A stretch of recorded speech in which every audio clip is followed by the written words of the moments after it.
ya porque son y 5, así que estamos bien, estamos en tema, estamos en horario.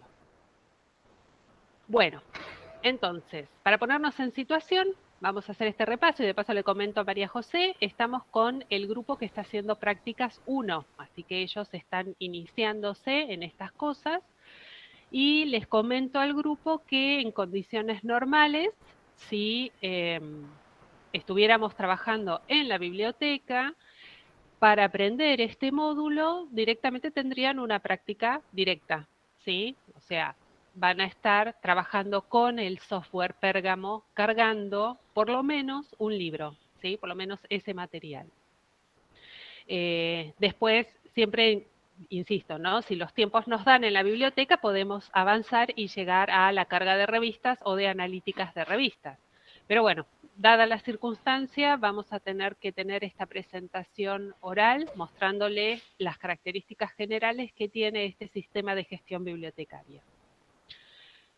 Para los que se están sumando, buenos días. Les recuerdo, tienen el chat abierto, pueden escribir algunas dudas o si tienen alguna pregunta, abren el micrófono y hacen la pregunta. Igual esperemos que por lo general hacia el final acumulemos allí las preguntas y respondemos todos juntos. Bueno, entonces, como les dije, el software Pérgamo es un software que es trabajo argentino. Quienes están atrás en el desarrollo de este software es principalmente un bibliotecario y un informático. Ellos son de acá y entonces, bueno, allá por los años 90 elaboraron este software y la verdad es que lograron una buena estabilidad en el mercado. Consideremos que lo que tiene que ver con software bibliotecarios por lo general son sistemas de gestión en cierto modo algo caros porque está la cuestión del dólar de por medio, que siempre en Argentina nos complica la existencia. Y entonces ellos entraron, como les dije, en los 90 entraron con un producto que fue novedoso, porque no había mucho desarrollo en esta clase de productos, y fue bien aceptado y lograron mantener su producto a lo largo del tiempo. Tiene algunas características que los hace especial, como corresponde con cualquier producto, y hoy está compitiendo cuerpo a cuerpo con lo que es COA. Y entonces, no sé, habría que ser un poco especialistas en negocios como para ver cuál es el futuro de Pérgamo, pero la realidad es que hoy todavía se sigue utilizando en muchas bibliotecas. Como les dije, cuando uno accede al paquete de software que ofrece la gente de Pérgamo, accede primero a un paquete básico. Ese es el programa que nosotros tenemos en utilización en este momento en la biblioteca.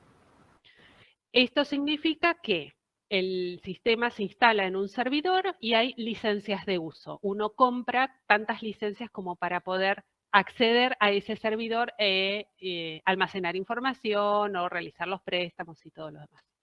Toda la base de datos bibliográfica se construye y se almacena en este servidor. Por lo tanto, una vez que ya tenemos esa instancia solucionada, automáticamente tenemos ahí se sumó Mirta, tenemos un OPAC, ¿sí? Sabemos que el OPAC es el catálogo online, que se puede, hoy vulgarmente se habla de eso, pero en realidad el término técnico específico es OPAC. Entonces, eso es un gran salto para aquellas bibliotecas que no tenían un software de gestión y sobre todo no tenían catálogo online. Buenos días, Mirta. Qué bueno tenerte acá. Bueno, entonces, les decía, Buen día. buen día.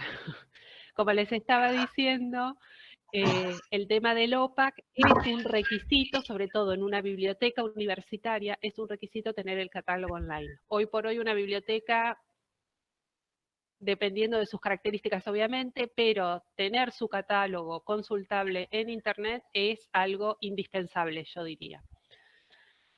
El tema que tiene Pérgamo precisamente, que como es un software pago de licencia, la base bibliográfica que se genera tiene metadatos cerrados. Es decir, que un buscador o un motor de búsqueda, un robot, no puede rastrear lo que está cargado dentro de Pérgamo. Es decir, en términos vulgares, para Google, el catálogo bibliográfico de la Biblioteca UNLAM es invisible, no existe directamente. ¿Sí? Esa es la diferencia con un software de gestión que tiene metadatos, una política de metadatos abiertos, que es lo que pasa hoy con COA. ¿Sí? Todo lo que yo cargo puede ser fácilmente recuperado. Entonces, esa es una de las contras que tiene la utilización de este software. Pero bueno, más allá de esas cuestiones, como algo se mencionó en la clase anterior, Pergamo es un sistema robusto y de hecho funciona bastante bien en todo lo que te permite hacer. Y esto, todo lo que te permite hacer, en realidad es todo lo que tiene que ver con administración, ¿sí?, de un fondo bibliográfico. Por lo tanto, yo puedo tener una instancia puedo armar un listado de desiderata, es decir, cuál es la bibliografía que yo estaría necesitando. Después tenemos también un módulo para adquisiciones, donde puedo ir marcando si esa desiderata se adquirió o no. Después tengo la parte de la gestión propiamente dicha de la base bibliográfica, es decir, tengo componentes para la carga de los datos, ¿sí?, la carga de los registros. Si quiero, puedo realizar una importación de metadatos, ¿sí? Esto también es muy importante, esto es una característica también muy interesante de los software de gestión, esto de que te permita captar información que ya esté en la web y la pueda importar a mi base de datos. También puedo definir cómo, mejor dicho, cómo no, sino qué campos pueden ser visibles en mi OPAC, qué campos pueden ser recuperables en mi OPAC, ¿sí? O sea, el usuario final puede hacer búsquedas en qué campos, ¿sí?, en qué áreas. Eso también te lo permite definir el sistema. Obviamente también tenemos instancias de, como pasos para después para lograr la visualización definitiva en el OPAC. Es decir, que me permite el sistema realizar trabajo interno que no es visible hasta que llegamos a una instancia donde le puedo decir al programa, dice, bueno, cuando ya mi registro llegó a este nivel, ahí recién que sea visible en Internet. ¿Eso para qué la Biblioteca Leopoldo Marechal lo aprovecha? Para hacer control, ¿sí?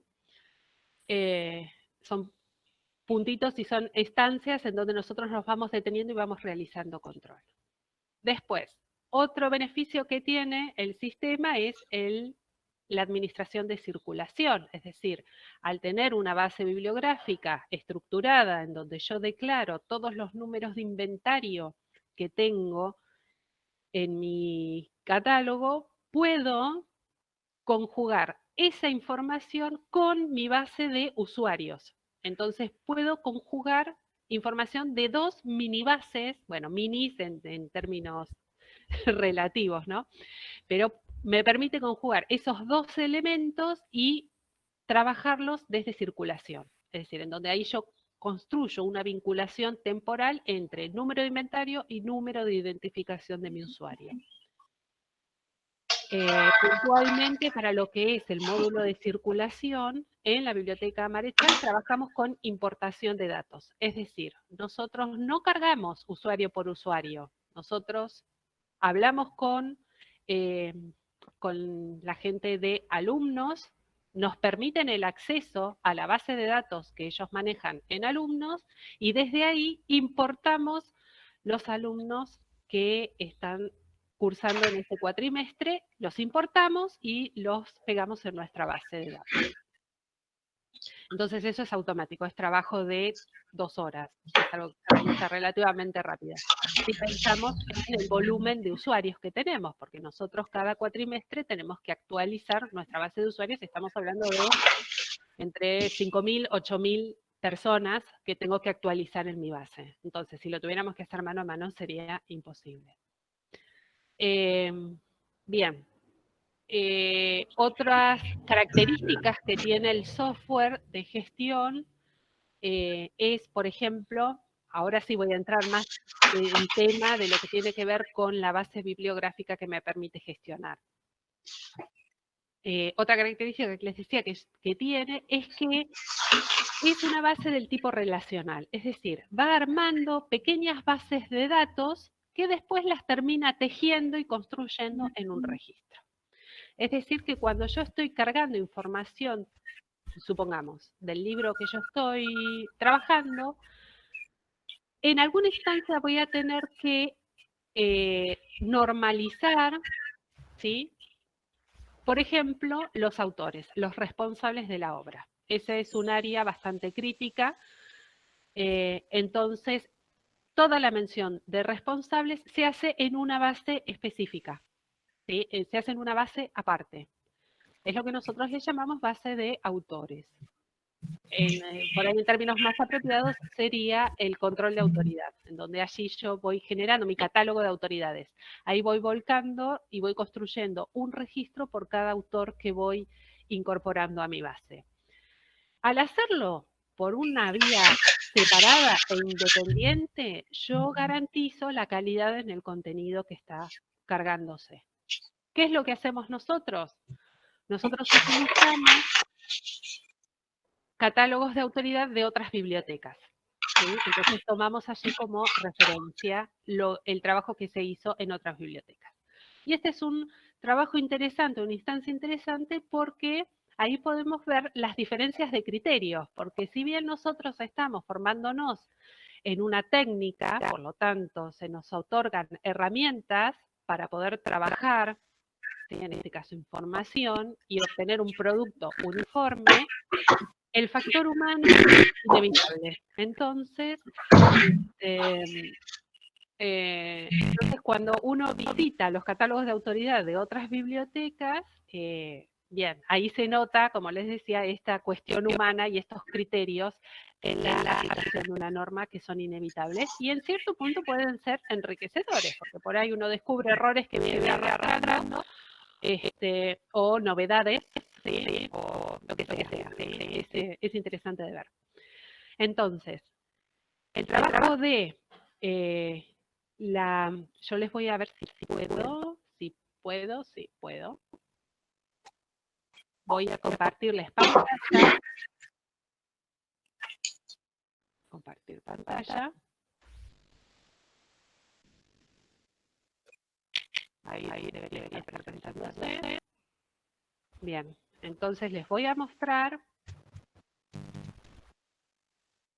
Los utilizamos para chequear las autoridades, las menciones de autoridad. Bien. Nosotros entramos a esto que se llama fichero de autoridades del nivel nacional, ¿sí? Por su sigla en inglés, IAF. ¿Qué es esto? A ver si lo están viendo, por favor que alguien me lo diga. Sí. Perfecto. Se ve perfecto. Me alegro. Bueno, ¿qué es lo que tenemos acá? Son los catálogos de autoridad de todas estas bibliotecas que aparecen en este listado acá abajo. ¿Sí? Entonces, acá estoy viendo que ya aparece la Biblioteca Nacional Argentina. Bien por ellos, porque hasta donde sabía el año pasado estaban trabajando para incorporarse, ahora veo que ya es una realidad, entonces me pone feliz ver el aporte argentino. Pero tenemos las bibliotecas nacionales de un montón de lugares u organizaciones que cumplen funciones de biblioteca nacional.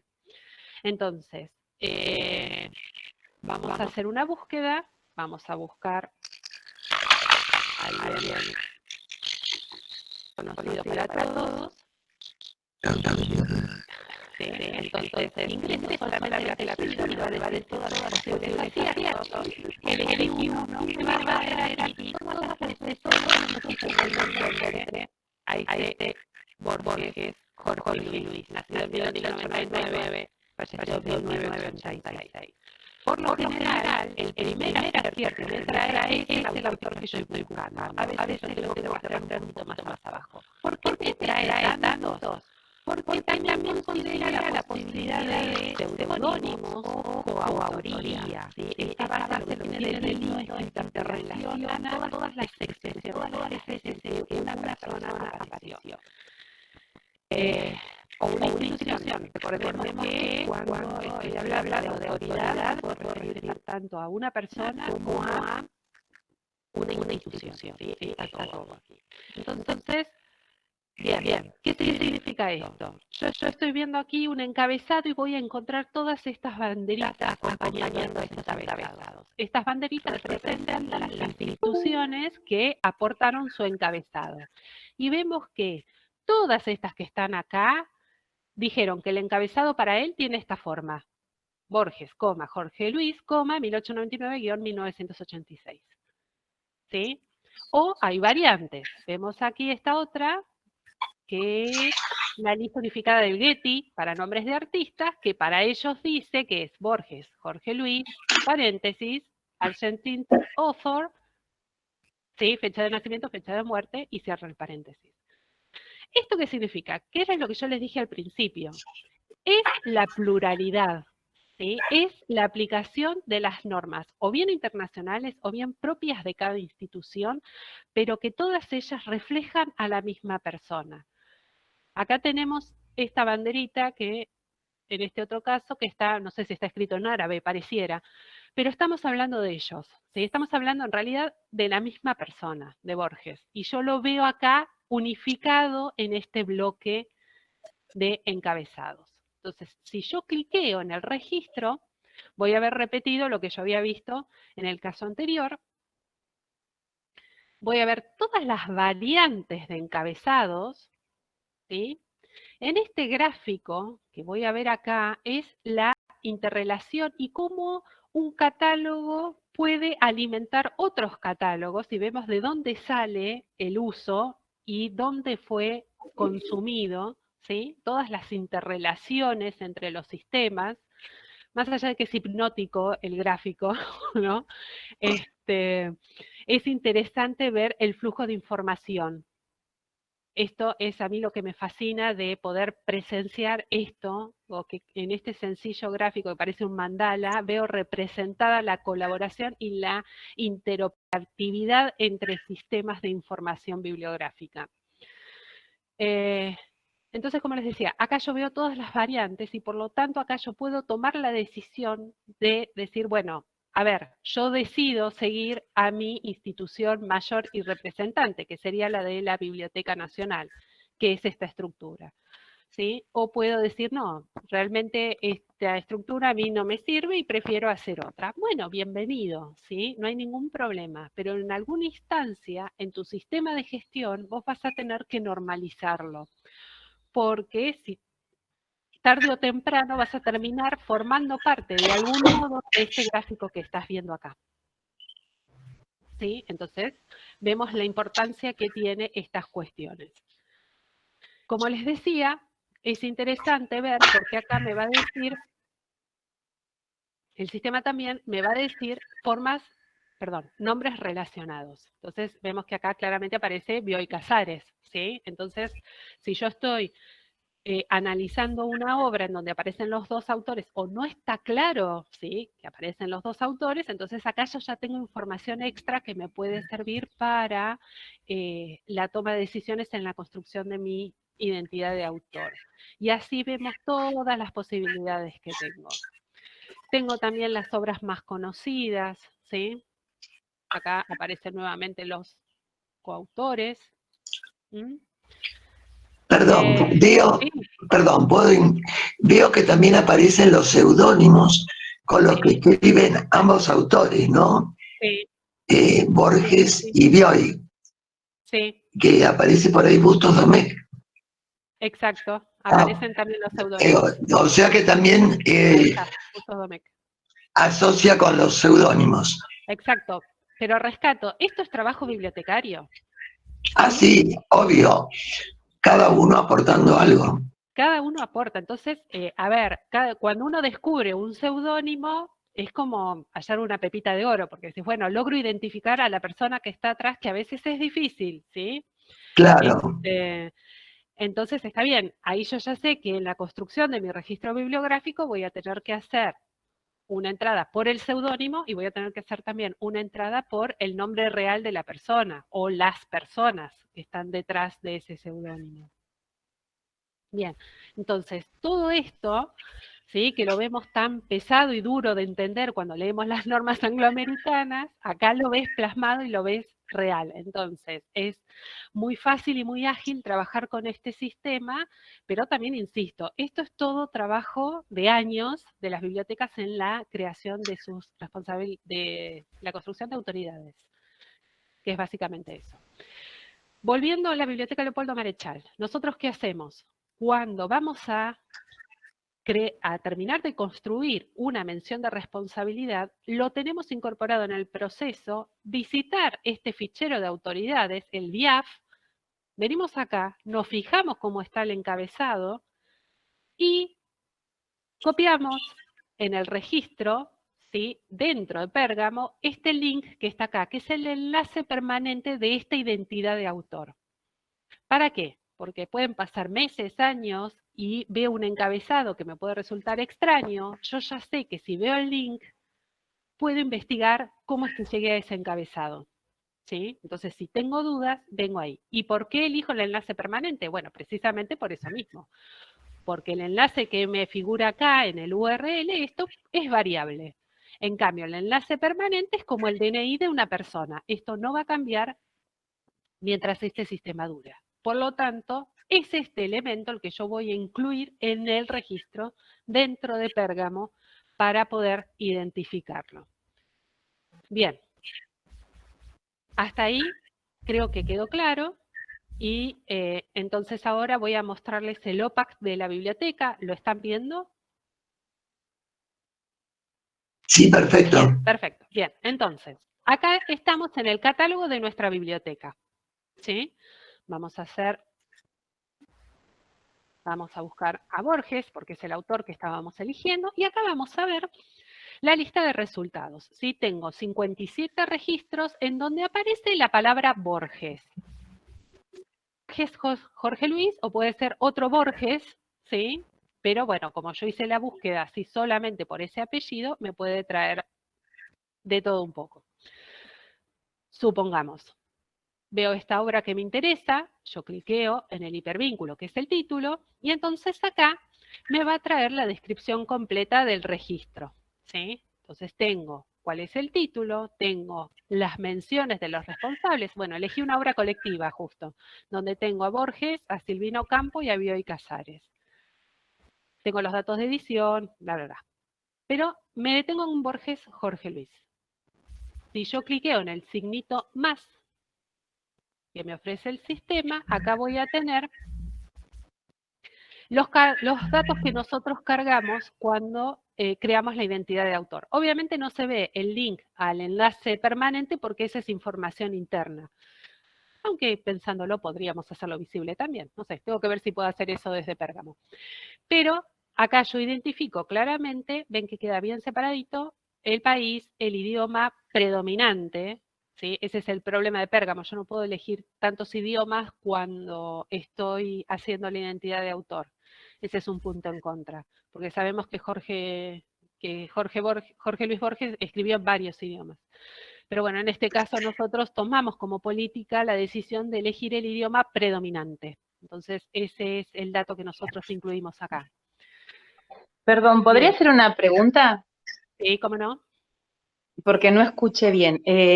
¿Cuál era el fin del enlace permanente? ¿Por qué es que se copia? Bien, nosotros lo utilizamos como medida de control interna en la biblioteca. ¿Sí? Es una manera de asegurarnos que ese encabezado fue revisado y que tiene un control de autoridad. Ese es el fin. Entonces, si alguien tiene alguna duda, puede utilizar el enlace permanente para ir a visitar el BIAF y sacarse las dudas que tenga. ¿Sí? Es una cuestión, una decisión interna. Insisto. Muchas gracias. No, por favor, tenemos que hacer eso porque el sistema es cerrado, ¿sí? Entonces, por eso yo me guardo el BIAF. No sé cómo sería la interrelación con un sistema tipo COA, en donde por ahí sí pueda tomar directamente la info desde el BIAF. La verdad que ahí desconozco. Entonces, la captura del enlace por ahí no sea necesario o ya estaría automatizada. La verdad que no sé. Pero como Hay nosotros... alguien que tiene el micrófono abierto y hay ruido, ¿puede ser? No, bueno. El punto es ese, ¿sí? Como nosotros trabajamos con un sistema cerrado, nos aseguramos de dejarnos esos enlaces claramente identificados para control interno, nada más que para eso. Por eso yo se los menciono a ustedes. A ver, esto del BIAF al usuario común de la biblioteca ni se lo explico, ¿sí? Esto es bueno que lo sepan ustedes porque en la práctica es una herramienta muy útil. Bueno, entonces, yo ahí voy a hacer un breve repaso de lo que estuve hablando hasta ahora. Estuve hablando de la construcción del registro. Yo no les puedo mostrar ahora internamente cómo es cargar un registro porque no tengo el software instalado en la computadora de mi casa, así que no se los puedo mostrar.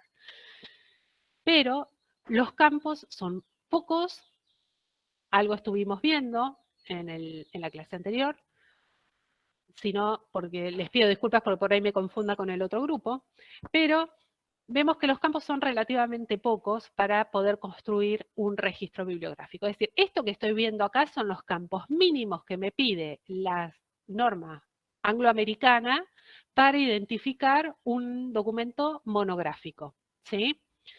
Bien, ¿vemos los hipervínculos? Si veo hipervínculo es porque estoy viendo diferentes bases de datos dentro de Pérgamo. Yo vengo de hablarles sobre los autores, ¿sí? Por eso yo tengo acá, yo tengo un registro para Borges, un registro para Ocampo, un registro para Bioy Casares. Y tengo también un registro para la editorial sudamericana, ¿sí? Sudamericana, o sea, las editoriales son consideradas también autoridades. Entonces, por eso tengo que normalizar la expresión. Acá se dio un tema de discusión dentro del equipo de biblioteca por el tema de la mención de edición, de la editorial, perdón. Porque la norma angloamericana nos pide que abreviemos la mención de la editorial. Por lo tanto, nos enseña la norma que si yo veo la palabra editorial, editora, compañía, empresa, lo que sea, todo eso yo lo tengo que sacar y me tengo que quedar con el nombre de la manera más corta e identificable en lo posible. Bueno, en la biblioteca Leopoldo Marechal decidimos no aplicar esa norma. ¿Por qué? Porque nos dimos cuenta que si empezábamos a abreviar, llegábamos a expresiones que podían ser confusas. Entonces, podía tratarse de dos editoriales diferentes que si abreviábamos un nombre, llegábamos al mismo nombre y teníamos problemas de identificación. Entonces optamos por la expresión completa, ¿sí? Entonces, a ver, vamos a encontrar versiones abreviadas, como esta sudamericana, ¿sí? Podría haber quedado normalizada como editorial sudamericana. Bueno, en este caso no, se decidió que quede como sudamericana porque es una expresión de editorial que viene desde los inicios de la base bibliográfica. Pero hoy, cuando estamos ingresando material nuevo, respetamos la expresión tal cual como está en la fuente. Espero que se haya entendido esa instancia. Pero insisto, ahí nosotros obviamos la aplicación de la norma por cuestiones prácticas dentro de la biblioteca. Teníamos ese problema que se nos empezaban a solapar datos y entonces queríamos evitar eso y optamos por la expresión completa. Bien. Entonces ven esto que vemos como una inocente palabra cargada en este campo, trae mucho trabajo y muchas decisiones y sobre todo consenso en el equipo de biblioteca. Bueno, y después otro elemento que también se controla y también se normaliza es lo que acá aparece con el nombre de materias. Insisto, esta expresión que aparece acá está pensada en el usuario, ¿sí? Pero nosotros sabemos que estamos hablando de descriptores. Entonces, todo esto que vemos acá es también una base individual dentro de Pérgamo. Es una base en donde nosotros vamos construyendo todos los descriptores que utilizamos.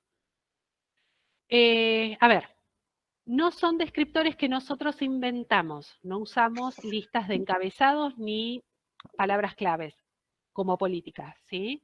nosotros utilizamos descriptores, es decir, términos que salen de un tesauro. Entonces, cada vez que nosotros realizamos, a ver si me funciona, sí, literatura fantástica, ¿sí? Yo hice clic en el signito más que me antecedía a la expresión y me va a mostrar acá de dónde viene. Esto nuevamente es información interna, ¿sí? El usuario al final no le interesa, pero al bibliotecario sí. ¿Por qué? Porque sabe que esta expresión, literatura fantástica, es un descriptor, ¿sí? No es cualquier palabra, es un descriptor propiamente dicho. ¿Y de dónde salió? Pues del tesauro de lengua y literatura. Esta es la fuente. De ahí salió ese descriptor. ¿Por qué? Porque nosotros trabajamos con muchos tesauros. Ya creo que perdí la cuenta, pero últimamente estábamos en los 12 tesauros. ¿Por qué tantos tesauros? Porque precisamente la colección es muy variada en su contenido. Por lo tanto, trabajar con un tesauro general nos quedamos cortos, ¿sí? Hay expresiones que nos quedan afuera. Y de acuerdo al tipo de documento que estamos procesando, se nos puede hacer necesaria la utilización de un tesauro específico del área. ¿Mm? Entonces, por eso es que identificamos claramente de qué tesauro nosotros sacamos el término. Voy a buscar otro ejemplo, a ver si tengo suerte.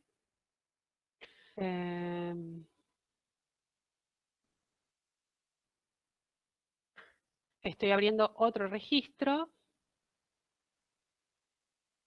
A ver, enfermedades del sistema endocrino. Del DEX, ¿sí? Descriptores en ciencias de la salud. Ven cómo, de acuerdo a la fuente, yo utilizo un tesauro específico. ¿Por qué yo usé este tesauro, Descriptores en ciencias de la salud? Porque es un documento que habla de endocrinología ginecológica. Es bien médico, por lo tanto, utilizar un tesauro general, como puede ser el Macrothesaurus de la OSD o algo similar, no me sirve, porque me va a permitir pocas expresiones que me ayuden a describir este documento. En cambio, como utilizo uno específico en ciencias de la salud, yo sé que los términos que estoy incluyendo acá van a ser súper específicos y apropiados dentro de esa área de la ciencia. Obviamente, dentro de cada registro pueden convivir varios tesauros. Entonces, ahí vino una política de la biblioteca. Nosotros decidimos establecer criterios, ¿sí? Entonces, tomo el Macrothesaurus de la OSD como mi tesauro macro, ¿sí? Precisamente es eso, es el primero. Si yo estoy utilizando uno específico, bien, uso el específico. Pero tengo que tener cuidado, porque si dentro del específico aparece un descriptor que se repite en el macro, voy a dar preferencia al macro. Esto puede resultar engorroso, pero se los voy a explicar fácilmente con el siguiente ejemplo. Pensemos, por ejemplo, en el caso de, a ver, el típico caso que es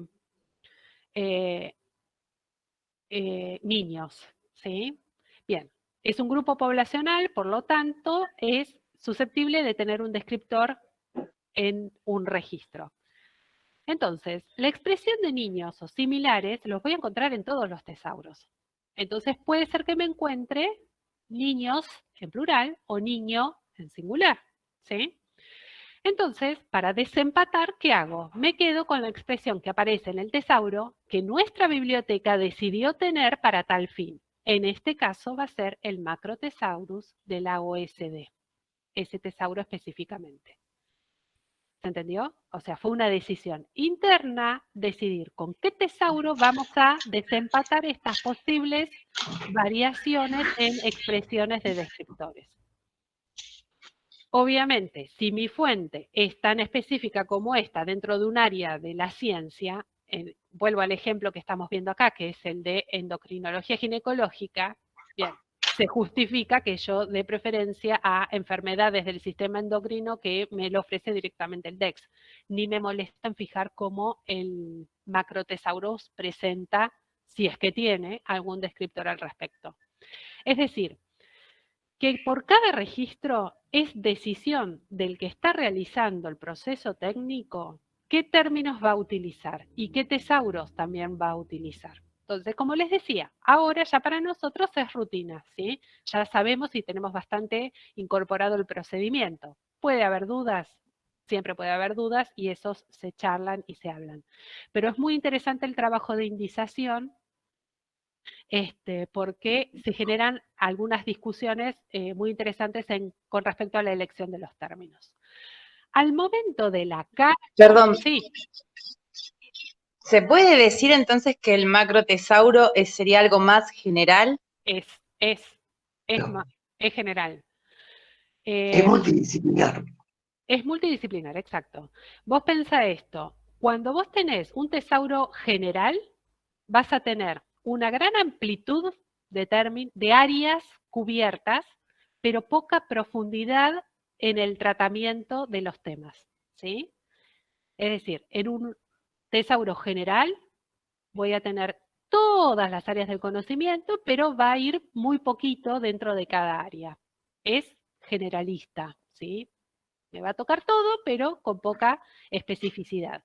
En cambio, un tesauro que es eh, especializado va a tocar menos temas, pero con una profundidad muchísimo mayor.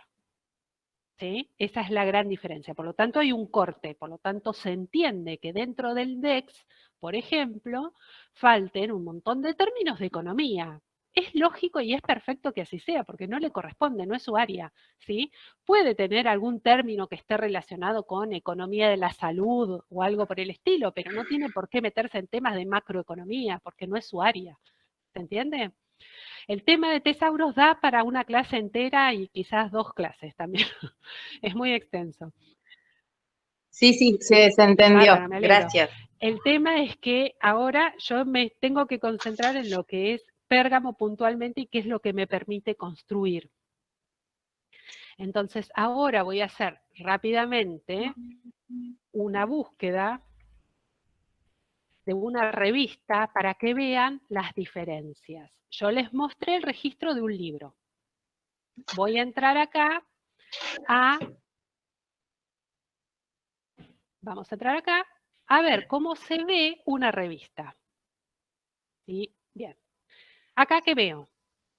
La misma presentación, ¿sí?, que vimos en el libro, pero vemos que los cambios cambian. Por ejemplo, acá yo ya tengo un ISSN, ¿sí? Bien. Y tengo los descriptores generales. Acá nuevamente, como se trata de una revista, ¿sí?, voy a tener descriptores más bien generales puestos en este registro. No me voy a extender mucho más, porque en realidad el jugo del tema está en los artículos que están contenidos. Pérgamo me permite la construcción de 3 niveles. Esto que estamos viendo acá es el primer nivel descriptivo. Es el mismo nivel descriptivo que voy a utilizar para un registro monográfico. ¿Sí? Lo voy a utilizar también para una revista, variando los campos, obviamente. Pero me va a permitir, y lo vemos acá, material asociado, listar existencias pertenecientes a esta publicación seriada. Me va a permitir este segundo nivel, en donde acá yo voy a determinar cuáles son las existencias que tengo en la biblioteca. Yo no sé si se aprecia mucho, pero acá en esta última columna que tengo a la derecha voy a ver esto. Año 21, número 56 de 2014. Año 10, número 30 de 2007. ¿Sí? Acá yo voy a ver exactamente, revista por revista, qué tengo en la biblioteca. ¿Sí? Yo acá no reflejo lo que edita Exactas de la Uva. ¿Sí? Ellos como editorial tienen la colección completa, pero a la biblioteca Leopoldo Marechal llegaron estas existencias. ¿Sí?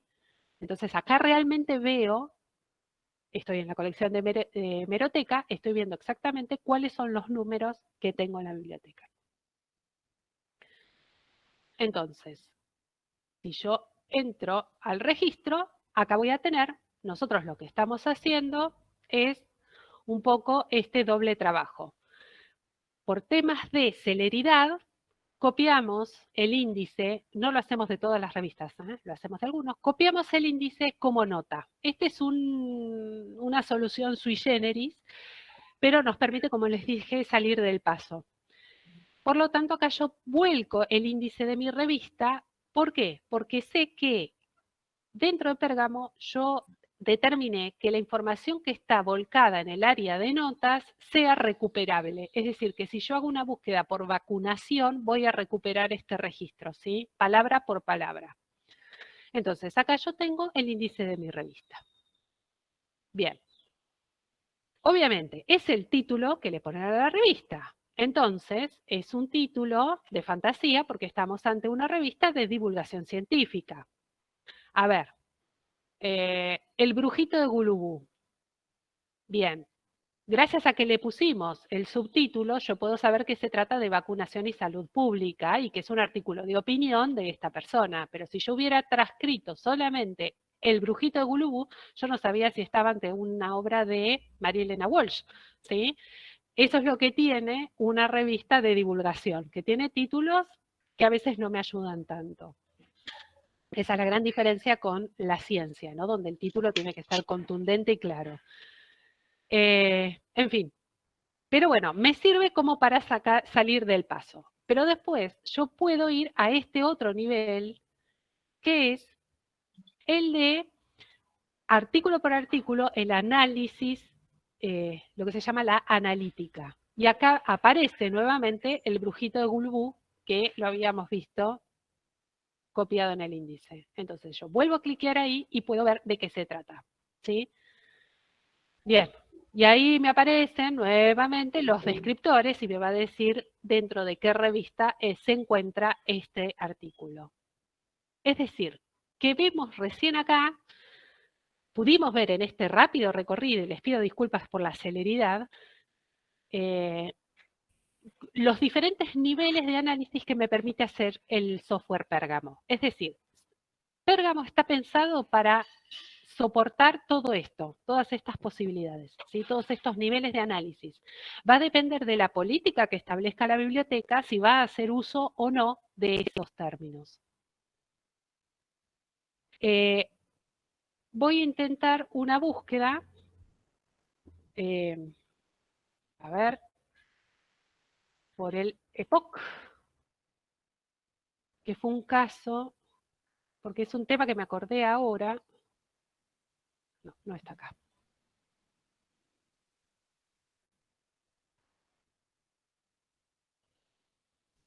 Que tiene que ver con los descriptores. A ver si es este. Enfermedad pulmonar obstructiva crónica. No, no está acá. No, les pido disculpas por esto, me falló la memoria. Pero, a ver, voy a dejar de compartirles pantalla. Ahí volví. Porque les quiero comentar esto. Otra bondad que tiene Pérgamo es que te permite construir un tesauro, ¿sí? Adentro del software. Y eso nosotros lo utilizamos para, sobre todo lo utilizamos cuando hay un lenguaje natural y hay un lenguaje controlado y ambos conviven. ¿Por qué? Porque escuchamos a nuestros usuarios, ¿sí? Entonces sabemos que es muy probable que un usuario venga a solicitar información sobre el EPOC. Un estudiante de medicina viene a buscar sobre EPOC. Bien, entonces va a ir al OPAC y va a poner EPOC. Y se los cuento porque esto me pasó. Y después viene el reclamo. No encuentro nada, puede ser que no haya nada del EPOC. Bueno, investigamos y en realidad, claro, ¿qué pasa? El descriptor, en este caso, dentro del DEX, no usa la sigla, usa enfermedad pulmonar obstructiva y no sé cuál es la otra palabra que me queda fuera. Esa es la expresión correcta, pero como presté atención a mi usuario, encontré que tengo que hacer lugar también a esa expresión vulgar que sería el uso de la abreviatura. Entonces, ¿qué hicimos? Fuimos al tesauro que puedo construir dentro de la base de datos de descriptores, creamos una entrada para EPOC y le dijimos al sistema, EPOC es un término que está no es preferente, pero está relacionado con enfermedad pulmonar obstructiva, bla, bla, bla.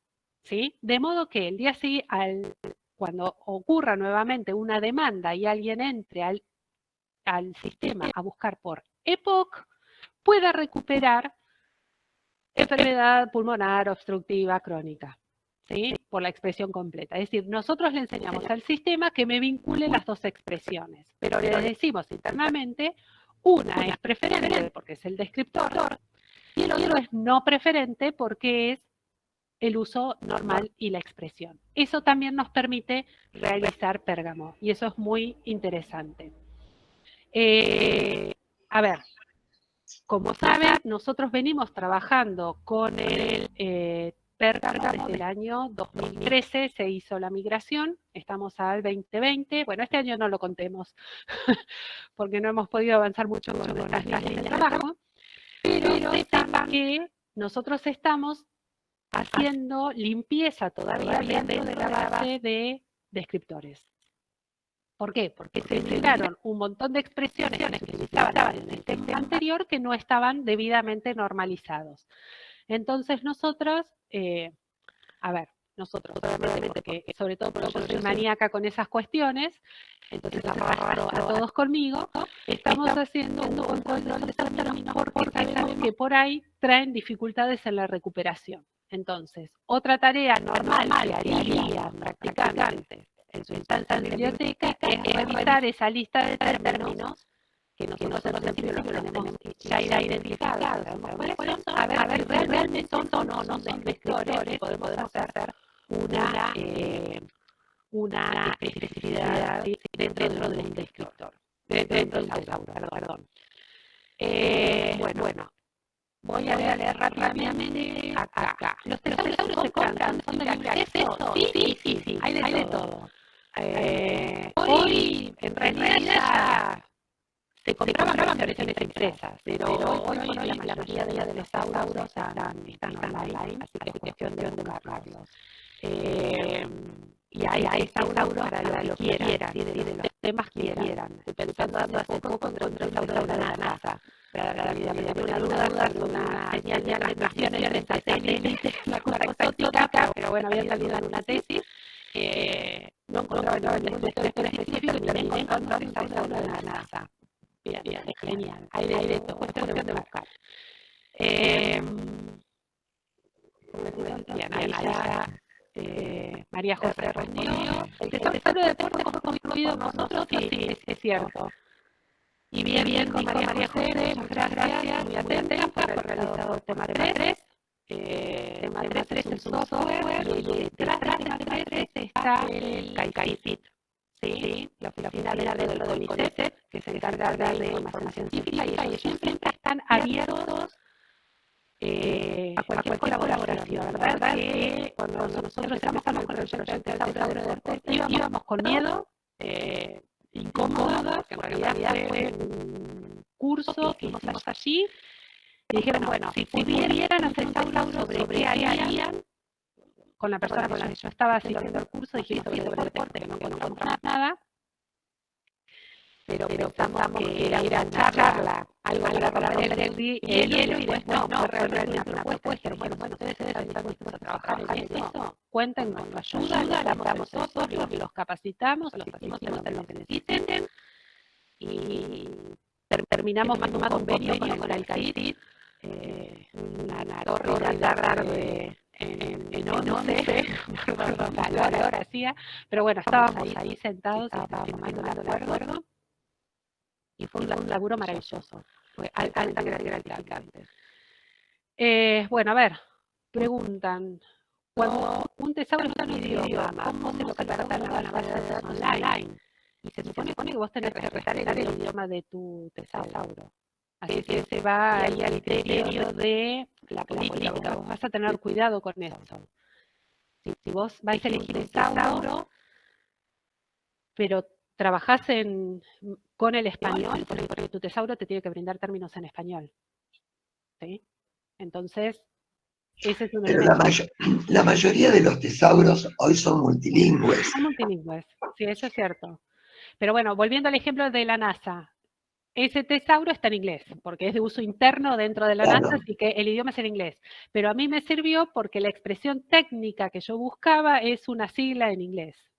Y entonces en mi tesis estaba en inglés. Así que utilicé el término que vino de ese tesauro. Pero fue una cosa excepcional por la rareza del tema, ¿sí? Nada más que por eso es que yo terminé utilizando ese tesauro. Pero, insisto, fue una excepción. Si no, como política, se supone que es esa. Vos tenés que utilizar el idioma que utilizan tus usuarios. Bien. Bueno, aprovecho ahora que se hizo una pausa para comentarle a Mirta, que no se pudo conectar desde el principio, que yo hoy tengo que ir a la universidad, así que me estoy retirando del chat, de la clase en realidad. Les pido disculpas por esto, mañana va a pasar lo mismo, pero bueno, la universidad está en plena, está en el curso de ingresantes, están ingresando material de estudio para los chicos que van a empezar a estudiar el año que viene, se está aceptando los documentos de inscripción para el año que viene. Entonces, desde la Secretaría Académica solicitó que el personal de biblioteca colaborara, los que estábamos cerca, y yo estoy cerca de la uni, así que tengo que ir. Así que por eso les pido disculpas, hoy y mañana me voy a tener que retirar a las 11, pero no se quedan solos, ahí está María José Riquelme, les recuerdo el nombre, está identificada dentro del chat como referencia, es ella, y ella queda a su disposición para cualquier duda que pueda surgir. ¿Sí? Así que siéntanse libres, ella está de sobra capacitada, es brillante, me viene dando una mano con esto y con un montón de cosas, así que no saben el agradecimiento que tengo con Majo. Así que bueno, les pido disculpas, me tengo que despedir, ¿sí? Les agradezco muchísimo la atención y como les dije, quedan en manos de María José. ¿Sí? Muchas gracias, Daniela. No, gracias a Muchas ustedes, por gracias. favor. Hasta mañana. Hasta mañana. Hasta mañana. María Bueno, José. ahora los saludo yo. ¿Qué María tal? José, Ahí, ¿cómo está?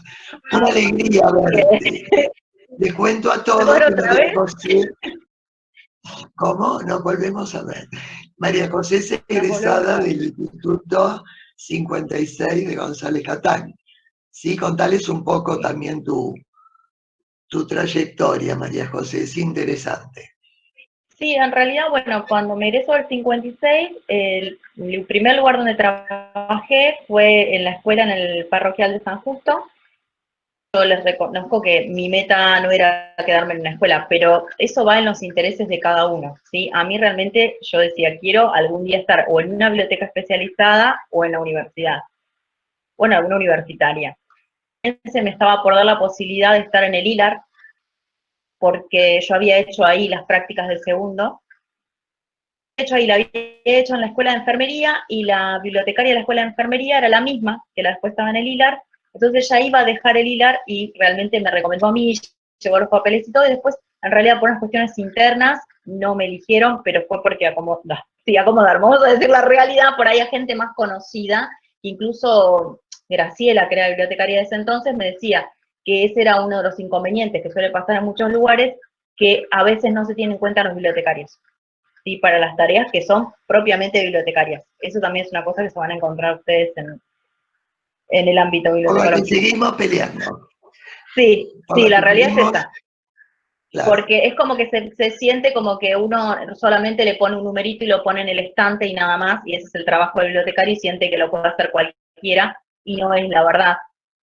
En realidad tuve esa casi posibilidad. Después estuve también presentándome para las becas en el CENEA, que me encantó porque me hubiese encantado estar ahí, y estuve a muy poquito de entrar porque la realidad es que estaban entre dos candidatos y eligieron al que vivía más cerca. Yo vivía en González Catán, el CENEA está en Núñez. La realidad es que tenía un viaje bastante largo. La realidad es que las oportunidades las tuve y estuve bastante cerca y tuve entrevistas. Así que después también, que ese ya fui yo quien le dijo que no porque me quedaba muy lejos, que era la Universidad Iberoamericana, no. La UAI, Universidad Abierta Interamericana. Esa, bueno, en la UAI también me llamaron, pero era la que está sí, por el lado de Belgrano, por ahí, y la verdad es que a mí se me complicaba por la distancia, pero ahí sí fui yo quien dije, la verdad que lo pensé mejor y no me daban los tiempos con el colegio y esa universidad, así que sepan que hay posibilidades laborales, hay que buscarlas y va a la inquietud de cada uno. El que quiera estar en una escuela puede estar en una escuela y el que quiera estar en otro tipo de instituciones también puede, claro. Lo A mí importante, particularmente... te decía, lo importante es que tu experiencia en prácticas de segundo y de tercero te fueron abriendo también estas posibilidades, ¿no es cierto? Tu compromiso y tu, digamos, tu activa participación durante todo ese trayecto que compartimos, ¿no? Sí, eso también es para tener en cuenta, chicos, porque la realidad es que nosotros los observamos. Sí, se nota mucho el que tiene ganas, el que tiene voluntad, eso es también el compromiso. Es muy importante, es verdad lo que dice la profe, porque la verdad me interesó muchísimo las prácticas en la escuela de enfermería. Cuando fueron las prácticas de segundo año, yo también tenía la posibilidad de elegir la UNLAM. La realidad es que no la elegí y ahora estoy trabajando ahí. No la elegí en su momento porque a mí me gusta mucho el tema de la salud. Entonces la escuela de enfermería me resultaba muy interesante y porque era una biblioteca especializada. Mucho por ese lado. Y creo que ahora tengo mi fuerte en la parte de medicina porque los libros de medicina cuando ingresan me encanta. Agarrar el DEX y clasificarlos, catalogarlos, así que creo que sigue siendo la parte que me gusta. Así que, bueno, ya les digo, el techo también se lo ponen ustedes con las ganas y la voluntad que muestren, y también hay mucho que no, por lo menos yo en el 56, ¿sí? No vi en la carrera y que la realidad es que me fui haciendo, no, pero no quedándome, sí, porque ustedes lo pueden buscar hoy en día información en todos lados. Eso también es importante. Porque hay cosas que por ahí, por lo que sea, no entran dentro de alguna cátedra y la realidad es que si ustedes buscan van a encontrar la información que necesitan. Y van a encontrar un montón de cosas. Yo, por ejemplo, hice un curso en la OPS, que es acceso a las fuentes de información en salud, y para mí fue, aprendí muy bien lo que es búsquedas, aprendí muy bien lo que tiene que ver con los booleanos, que no lo tenía tan claro, y también el tema de los términos, no sé, es como muy bueno, encontré los gestores bibliográficos que en ese entonces, cuando estaba cursando, no lo daban, ahora que lo dan, porque ya está más actual todo. Entendí cómo usarlos, porque si bien yo los había escuchado, me he entendido cómo se utilizaban, y la realidad es que ese curso es muy completo, muy completa también, y así que está abierto en línea y lo pueden hacer. Y ahora hay uno también de lo que es publicación científica que también está abierto y también es muy interesante, porque habla de un montón de cosas de las revistas, de las publicaciones científicas, de las revistas predadoras, así que tengan en cuenta todo eso. Sí, es muy interesante. Bueno, ya los estoy aburriendo, ¿no? No sé si tienen preguntas sobre lo que es el Pérgamo. Acá tengo una que dice, ¿la biblioteca registra en algún sitio los tesauros utilizados? En realidad la biblioteca, nosotros tenemos dentro de Pérgamo el listado de los tesauros. Son varios, son 11. Y como dijo Daniela, siempre el macrotesauro va por delante. La realidad es que con lo que es medicina usamos mucho DEX porque hay términos demasiado específicos que el macrotesauro no tiene. Y por ahí en las partes sociales sí usamos más lo que es el macrotesauro. Pregunta.